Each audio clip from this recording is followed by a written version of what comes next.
अस्सलाम वालेकुम viewers, welcome to the my show आमोजिश और मैं हूं आपका होस्ट मोहम्मद सुहेल। नाज़रीन, हमारा सेगमेंट है तंज़ो मज़ाक पर मुबनी और यहाँ पर हम आपकी मुलाकात करवाएंगे अपने डमी म्यूज़ियम से आए हुए हर दिल अजीज़ स्टूडेंट शानी की, जो स्कूलों की बंदिश के हवाले से बहुत ज़्यादा परेशान है। अस्सलाम वालेकुम शानी बेटा।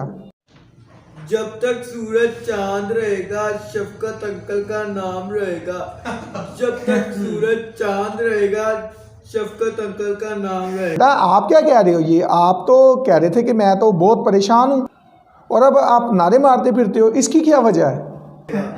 देखिए अंकल सुहेल, पाकिस्तान के जिस मिनिस्टर ने तालीम को पाकिस्तान के रेडियो, टीवी, मोबाइल, लैपटॉप बल्कि बिस्तर और रजाई तक पहुंचा दिया है, मैं तो उनका शुक्रिया अदा कर रहा हूँ। लेकिन मेरे आपके उस्ताद से बात हुई है, आपके टीचर कहते हैं आप तो ऑनलाइन क्लासेस में हाजिर ही नहीं होते। नहीं अंकल, मैं तो हर वक्त ऑनलाइन रहता हूँ, लेकिन कभी कभी वॉशरूम में ज्यादा टाइम लग जाता है या पापा किसी काम से बाहर भेज दे तो वो अलहदा बात है।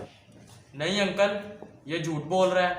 ये तो क्लास में भी नहीं पढ़ता था और इसके पापा इसकी शिकायत लगाते थे कि घर का कोई काम नहीं करता था। तू क्या मेरे पीछे हाथ धोकर पड़ा रहता है? सुहेल अंकल, ये क्लास में भी मेरी शिकायतें लगाता रहता है और घर में भी शिकायतें लगाता रहता है। ये तो मेरा दुश्मन बना रहता है। सुहेल अंकल, ये क्लास में भी मेरे साथ तो होता ही है और मेरे साथ वाले घर में भी रहता है। सुहेल अंकल, ऑनलाइन क्लासेस पढ़ने का वो मज़ा नहीं आ रहा जो क्लास में आता है। ये तो मुझे कोई दुश्मन एजेंट लगता है जो ये चाहता है ही नहीं कि पाकिस्तान मोबाइल पर मोबाइल पे तरक्की करेगा पाकिस्तान। यार कमाल हो गई है। ये तालीम को किताबों से निकाल कर मोबाइल पर लाने के खिलाफ बातें करता रहता है। ये तो चाहता है कि इंडिया तरक्की कर जाए। अच्छा।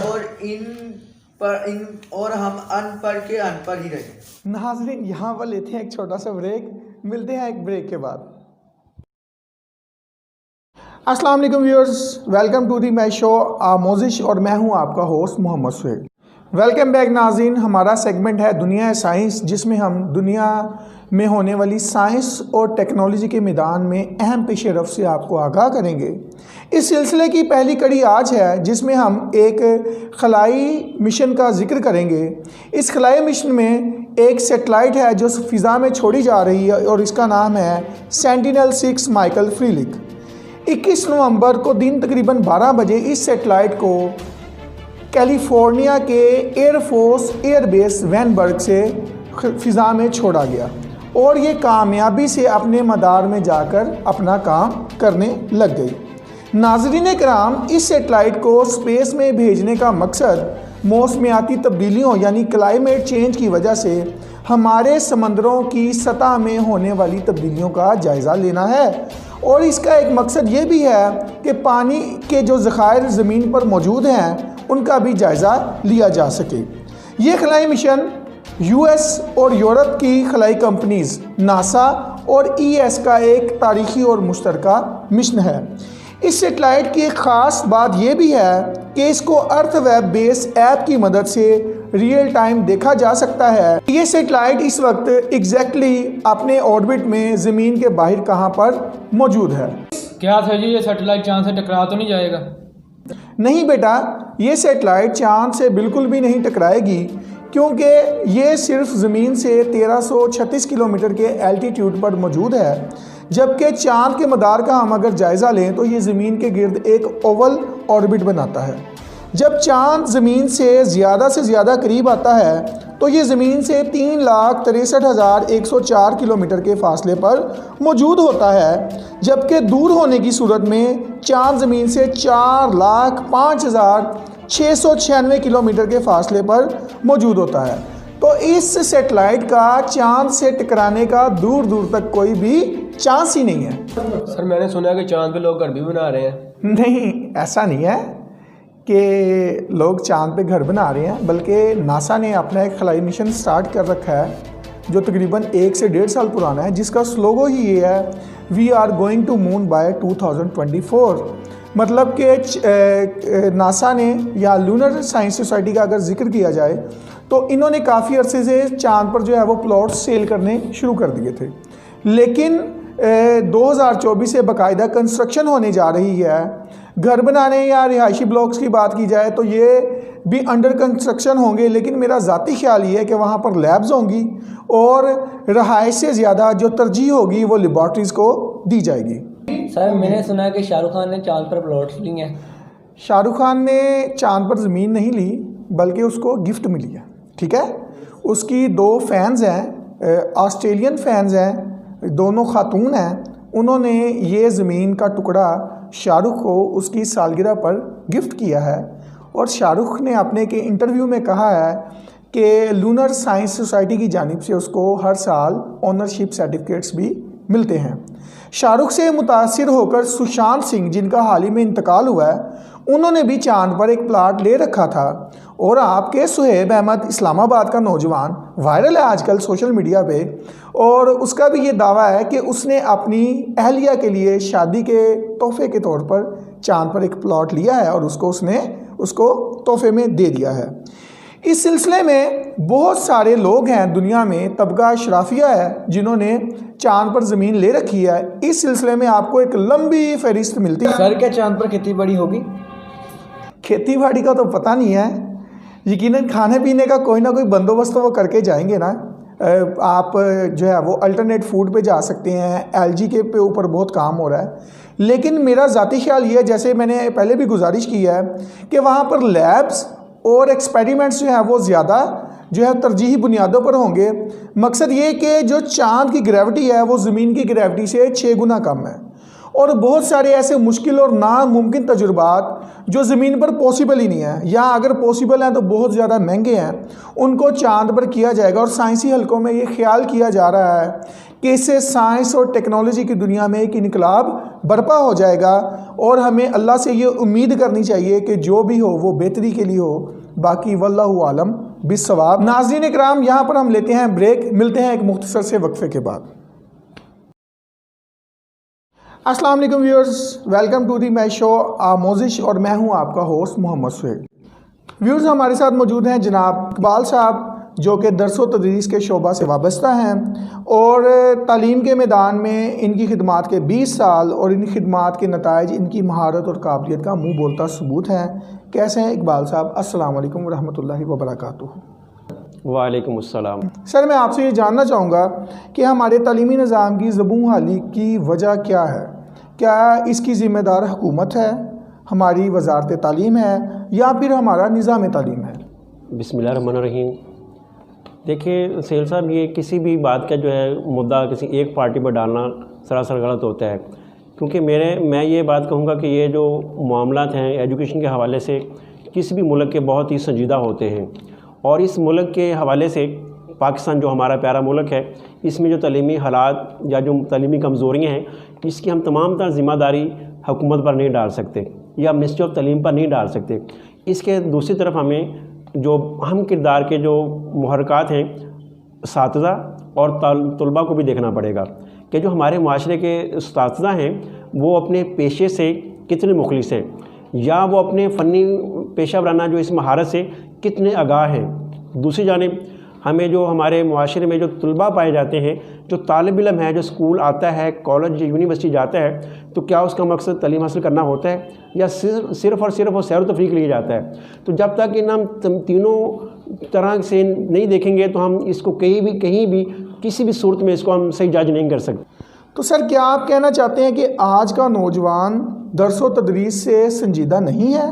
क्या वो तालीम हासिल करने में बिल्कुल नॉन सीरियस है, या फिर आप ये कह रहे हैं कि आज के उस्ताज़ा अपनी पेशा वराना ज़िम्मेदारियाँ निभाने में नाकाम हो चुके हैं? नहीं, ये बात कहना बिल्कुल गलत होगी, क्योंकि बाज़ का ये होता है कि हमारे मुआशरे में जो तालीम को हमारे मुआशरा जो है जिसकी इब्तदा ही इकरा से की गई थी, क्योंकि हमने उस मकसद को खो दिया या छोड़ दिया या उसे हम गफलत बरत रहे हैं। क्योंकि हमारा जो मुआशरे का जो तालिब इल्म है वो सिर्फ तालीम इसलिए हासिल करता है कि वो पैसा कमा सके। दूसरी तरफ हमारा ये होना चाहिए कि हमें तालीम के साथ ऐसी स्किल्स को साथ अटैच करना चाहिए। जब एक तालिब इल्म हासिल करके निकले तो ना वो सिर्फ एक पढ़ा लिखा नौजवान बल्कि उसके पास एक फ़नी या मुआशरती महारत भी उसके पास मौजूद हो, ताकि वो इल्म के साथ साथ पैसा भी कमा सके। बहुत बहुत शुक्रिया सर, आपने अपने कीमती वक्त से हमें वक्त दिया और अपनी कीमती राय से हमारी रहनुमाई की। नाज़रीन, यहाँ पे लेते हैं शॉर्ट ब्रेक, मिलते हैं इस ब्रेक के बाद। अस्सलाम वालेकुम viewers, welcome to the my show आमोजिश और मैं हूँ आपका होस्ट मोहम्मद सुहेल।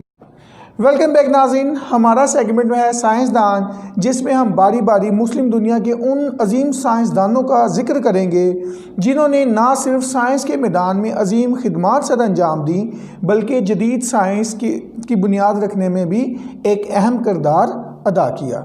लेकिन इसका हरगिज़ मतलब ये नहीं है कि हम याद माजी में, शानदार माजी में डूबे रहें और आज कुछ भी ना करें, बल्कि इसका मतलब ये होगा हम उनकी ज़िंदगी से इंस्पिरेशन हासिल करें और उस तर्ज़ अमल को इख्तियार करें जिसकी बदौलत हमारे आबा व अजदाद ने दुनिया साइंस पर हुकूमत की और हम भी उस तर्ज़ अमल को इख्तियार करके आज की दुनिया में अपना लोहा मनवा सकें। नाज़रीन कराम, आज का मौज़ूए सुख्न है Jabir bin Hayyan. Jabir bin Hayyan के दौर को आज भी मुसलमान दुनिया का सुनहरा दौर ख्याल किया जाता है। इनको बिला शिरकत गैरे मशरिक़ और मगरिब में बाबा केमिस्ट्री यानी कि फादर ऑफ केमिस्ट्री के नाम से जाना जाता है। जाबिर बिन हयान 721 ईस्वी सदी में पैदा हुए और 813 ईस्वी सदी में इनका इंतकाल हुआ। आपने साइंस की मुख्तलिफ ब्रांचेस में बेपनाह काम किया, जिनमें alchemy, cosmology, numerology, astrology, medicine, magic, mysticism और फ़िलासफ़ी शामिल हैं। जाबिर बिन हयान का ज़्यादातर रुझान अल्केमी और chemistry, specific properties of matter, medicine, pharmacy, astronomy और एस्ट्रोलॉजी में था। आपने अपने काम से क्रिश्चियन वर्ल्ड को बहुत ज़्यादा मुतासिर किया। आज भी अगर हम वेस्ट को देखें, क्रिश्चियन वर्ल्ड को देखें, तो उनके नज़रियात और उनके अफकार का गहरा असर हमें जदीद साइंस में नज़र आता है। आपने अपनी ज़िंदगी का ज़्यादातर हिस्सा हुसूल इल्म की खातिर सफ़र में गुजारा। आपने अपनी ज़िंदगी में 600 मुख्तलिफ नज़रियात पेश किए, जिनमें से 250 नज़रियात आज की जदीद साइंस में भी एग्जिस्ट करते हैं। आपके काबिल ज़िक्र आइडियाज़ में इल्मुल मीज़ान, थ्योरी ऑफ बैलेंस, इल्मुल तकवीन, theory of artificial generation, sulphur mercury, theory of metals और केमिस्ट्री में ऑर्गेनिक सब्सटेंसेस का इस्तेमाल शामिल है। जाबिर बिन हयान ने 120 से ज़ायद तसनीफ़ तहरीर की, जिनमें काबिल ज़िक्र किताबें किताबुल कीमिया, किताबुल नबातात, किताबुल हैवानात, किताबुल ज़ोहरा और रसाइल जाबिर बिन हयान काबिल ज़िक्र हैं। जाबिर बिन हयान की इन तसनीफ़ ने दौरे हाजिर की जदीद साइंस की बुनियाद रखने में एक अहम किरदार अदा किया और इन तसनीफ़ से हमें जदीद केमिस्ट्री, बॉटनी, ज़ूलॉजी और कॉस्मोलॉजी के बारे में बहुत बुनियादी, अहम और कलीदी मालूमात हासिल हुई। जाबिर बिन हयान की ज़िंदगी में उनके उस्ताद मोहतरम इमाम जाफ़र सादिक रहमतुल्लाह अलैह के अफकार की गहरी झलक मिलती है, जो इल्म साइंस को इल्म दीन का एक जुज़ ख्याल करते थे। ये उनकी सोहबत का ही फैज़ान है कि जाबिर बिन हयान सारी उम्र मज़हब पर सख्ती से कारेबंद रहे। इससे ये बात भी इस्टेब्लिश हो जाती है कि साइंस और दीन जुदा जुदा नहीं हैं, बल्कि दोनों ही खुदा के अता करदा अलूम हैं। जाबिर बिन हयान की ज़िंदगी बिलाशुबा आज के नौजवान के लिए मिशले राह है। इनकी ज़िंदगी से हमें अज़्म मुसलसल, जहद मुसलसल और मेहनत मुसलसल का सबक मिलता है, जिसकी तकलीद इस वक्त की अहम ज़रूरत है। मैं इस सेगमेंट से आप लोगों की इजाज़त चाहूँगा इल्लामा इकबाल के इस शेर के साथ। तू शाही है परवाज़ है काम तेरा, तू शाही है परवाज़ है काम तेरा, तेरे सामने आसमां और भी हैं।